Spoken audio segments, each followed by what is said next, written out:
Hello guys, welcome back to my YouTube channel.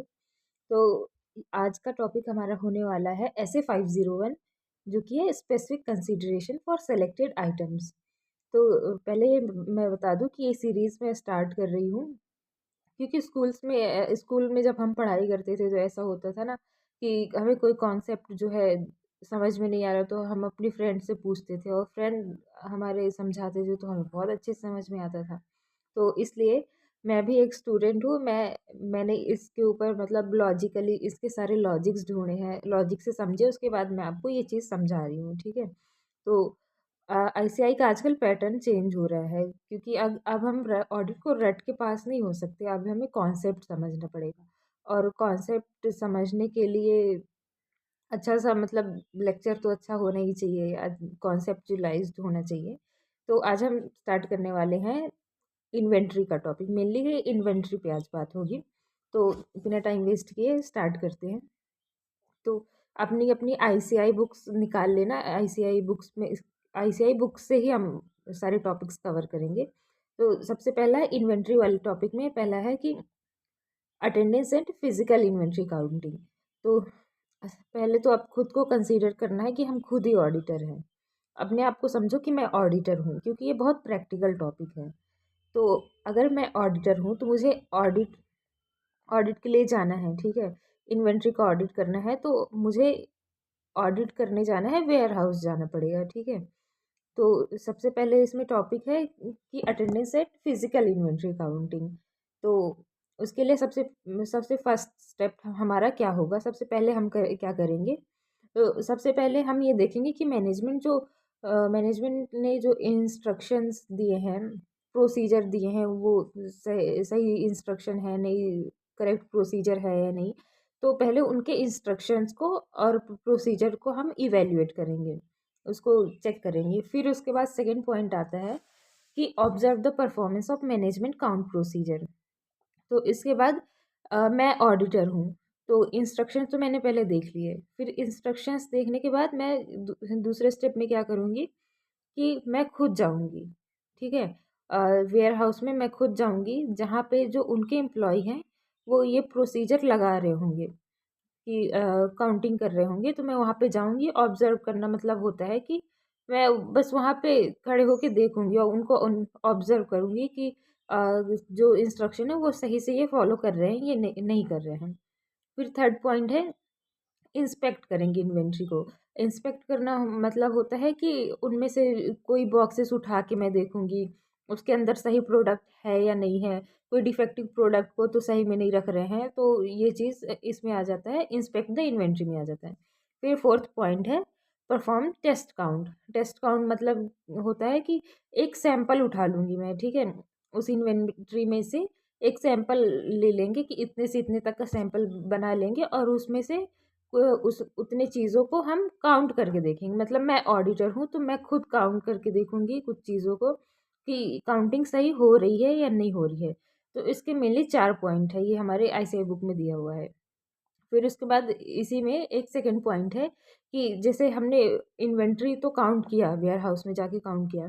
फिर उसके बाद उसमें जो रिज़ल्ट आया, उसको हम देखेंगे कि जो उन्होंने बुक्स में रिकॉर्ड किया है, जो कि परपेचुअल इन्वेंट्री सिस्टम चलता है या फिर मैनुअल जो भी चल रहा है, तो उसमें से दोनों को हम देखेंगे कि दोनों में डिफरेंस तो नहीं है। मतलब उस पे देखेंगे कि फाइनल इन्वेंट्री जो रिकॉर्ड है, उस पे हम प्रोसीजर लगा के देखेंगे कि जो एक्चुअली में इन्वेंट्री गोडाउन में रखी हुई है, वही क्या बुक्स में रिकॉर्ड की गई है, तो ये चेक करेंगे। फिर उसके बाद जो 4.4 पे ये टॉपिक है, attendance and physical inventory counting, ये पूरा सेम टॉपिक है, तो ये फर्स्ट वाला ही आप लिख सकते हो। फिर उसके बाद नेक्स्ट टॉपिक आता है कि planning attendance eight physical inventory counting. मतलब हम काउंटिंग करने जाने से पहले, मतलब वेयर हाउस में ऑडिट करने से पहले, उसके पहले किसी भी चीज़ के लिए हमें एक प्लान बनाना होता है। तो प्लान बनाने के लिए हमें क्या-क्या चीज़ें ध्यान में रखनी होगी, क्या-क्या चीज़ें कंसीडर करनी होगी, उसके लिए क्या रिलेवेंट होगा। तो इसको हम अगर माने तो एक एग्ज़ाम्पल से समझ सकते हैं। जैसे मान लो कि एक कंपनी है जो टीवी मैन्युफैक्चर करती है, इलेक्ट्रॉनिक्स में है और टीवी मैन्युफैक्चर करती है वो। तो मैं एक ऑडिटर हूँ और मैं जाऊँगी तो सबसे पहले पहले प्लान बनाऊँगी, ठीक है? तो इन्वेंट्री का ऑडिट करने से पहले तो प्लान बनाऊँगी, तो उसमें मैं क्या चीज़ पहला देखूँगी कि नेचर ऑफ़ इन्वेंट्री। टीवी के केस में नेचर ऑफ़ इन्वेंट्री क्या है? टीवी फ्रेजाइल होता है, मतलब वो बहुत जल्दी टूट-फूट जाता है, तो वो फ्रेजाइल है। दूसरा stages of completion of WIP, मतलब कि टीवी जो है डब्ल्यूआईपी कौन से स्टेज में है, तो ये देखेंगे कि आधा बना हुआ है, तो उसमें ये चीज़ देखेंगे कि हमें उसे कैसे काउंट करना है, जिससे डुप्लीकेट काउंटिंग ना हो जाए, तो ये चीज़ चेक करेंगे। फिर उसके बाद तीसरा है रिस्क ऑफ मटीरियल मिसस्टेटमेंट, तो उसमें कहाँ पे ज़्यादा रिस्क है, कहाँ पे हमें ज़्यादा ध्यान देने की ज़रूरत है। तो जैसे टीवी के केस में हो गया कि मान लो टीवी टीवी अभी पुराने ज़माने में छोटे होते थे, तो टीवी छोटे होते हैं और उन्हें हम मतलब अगर कोई चोरी करना चाहे तो ईज़िली कर सकता है। तो हम ये देखेंगे कि इसका जो रिस्क मेनली है कि एंट्री जहाँ पे एंट्री करते हैं, जहाँ पे एग्ज़िट करते हैं, तो वहाँ से कोई बिना मतलब अनऑथराइज्ड कोई लेके तो नहीं जा रहा है, ये चीज़ चेक करेंगे। फिर उसके बाद फोर्थ पॉइंट है नेचर ऑफ इंटरनल कंट्रोल। तो नेचर ऑफ इंटरनल कंट्रोल में हम ये चेक करेंगे कि जो टीवी पे गोडाउन पे जो लगाया गया है, सीसीटीवी वगैरह लगाया गया है या नहीं। जो इंटरनल कंट्रोल लगाए गए हैं वो स्ट्रॉन्ग है या वीक है, ये चेक करेंगे।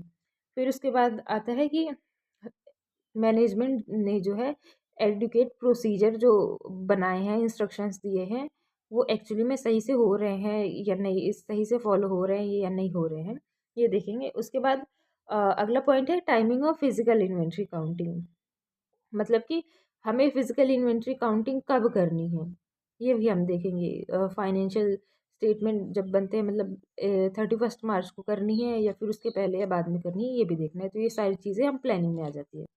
फिर अगला टॉपिक है, बाकी इसमें 5 ही पॉइंट्स सिर्फ करने होते हैं, तो आप इनमें से 5 कर सकते हैं, मैंने 5 बता दिए हैं। इसके बाद 4.6 पे एक और टॉपिक है, physical inventory counting conducted other than at the date of financial statement, मतलब फिजिकल इन्वेंट्री काउंटिंग हम 31 मार्च को हमें करना था, फाइनेंशियल स्टेटमेंट की डेट पे करना था, लेकिन हम 31 मार्च को नहीं कर पाए। और 31 मार्च को हम नहीं कर पाए, और उसके अलावा अगर 31 मार्च को नहीं कर पाए, हम किसी और डेट पे कर रहे हैं, तो या फिर 31 मार्च के पहले भी हो सकता है ये डेट और बाद में भी हो सकता है।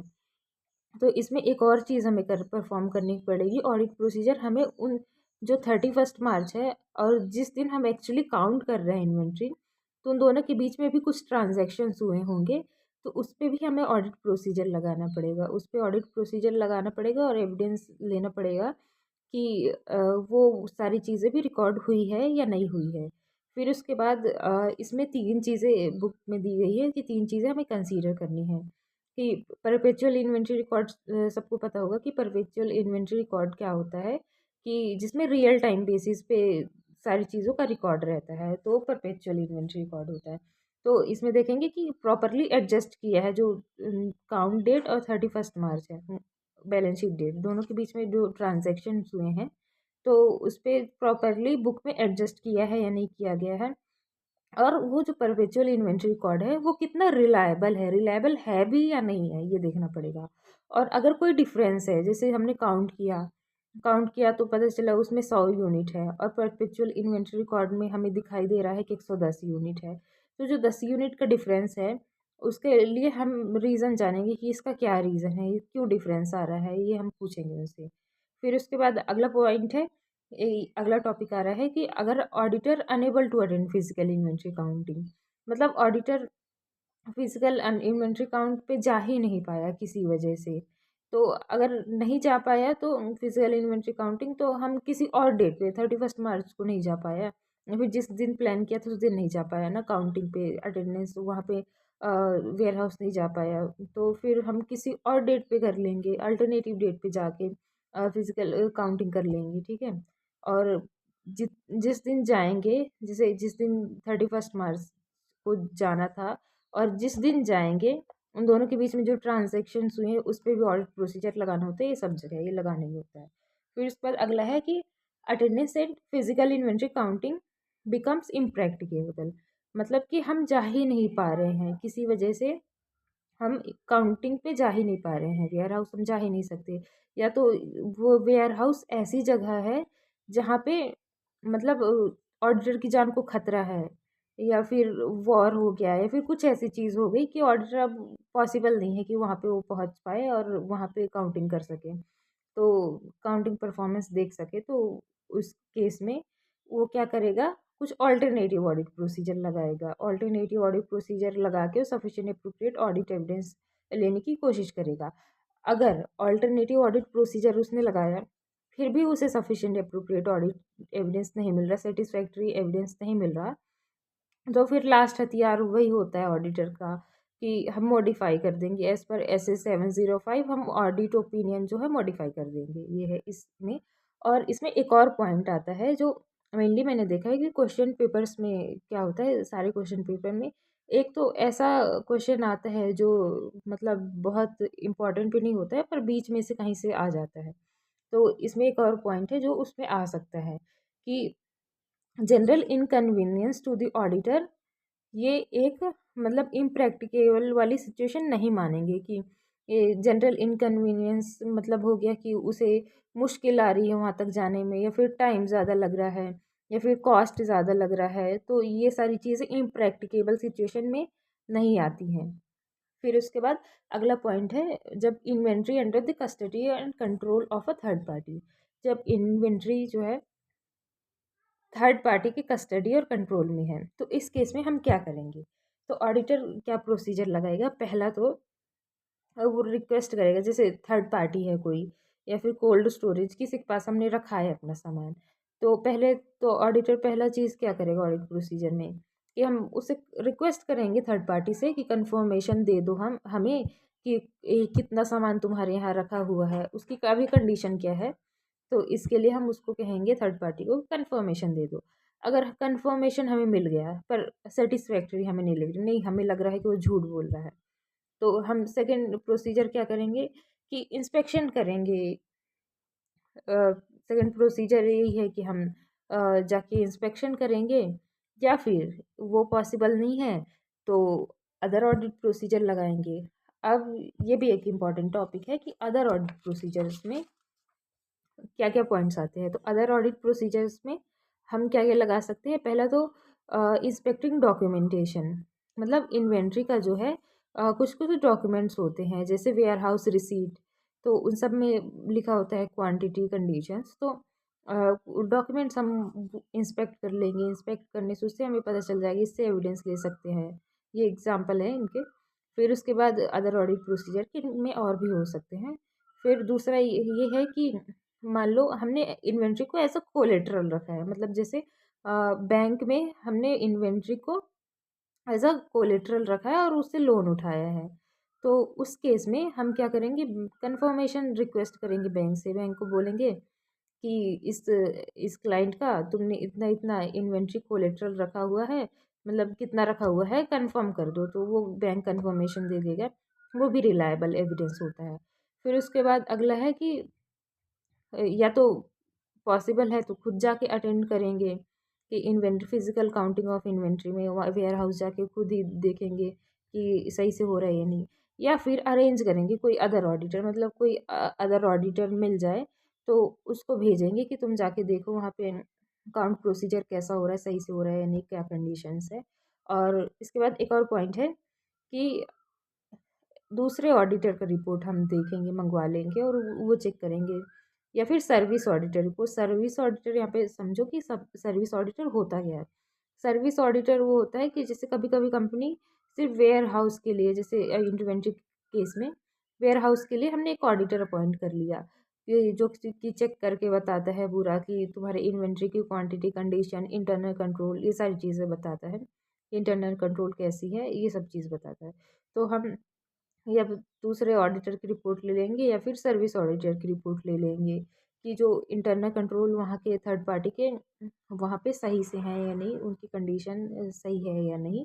तो ये सब चीज़ों के लिए हम दूसरे ऑडिटर की रिपोर्ट ले लेंगे। बस इतने ही प्रोसीजर इसमें दिए हुए हैं और इसके साथ इन्वेंट्री वाला टॉपिक ख़त्म होता है। तो मतलब आपको लगा ना बहुत ईजी टॉपिक है अगर कॉन्सेप्ट समझ लो। इसके अलावा कीवर्ड्स याद कर लो। और ये बहुत इंपॉर्टेंट टॉपिक है, इन्वेंट्री का एग्ज़ाम में आता ही आता है। तो ये सीरीज़ अगर मतलब वीडियो आपको अच्छी लग रही हो, तो अपने दोस्तों को भी शेयर करना। मैंने नया-नया यूट्यूब चैनल स्टार्ट किया है, तो अगर मेरा समझाने का तरीका अच्छा लग रहा है, तो अपने फ्रेंड्स को के साथ भी शेयर कीजिए ताकि उन्हें भी नॉलेज मिल सके। And thank you. Bye-bye. Radhe Radhe.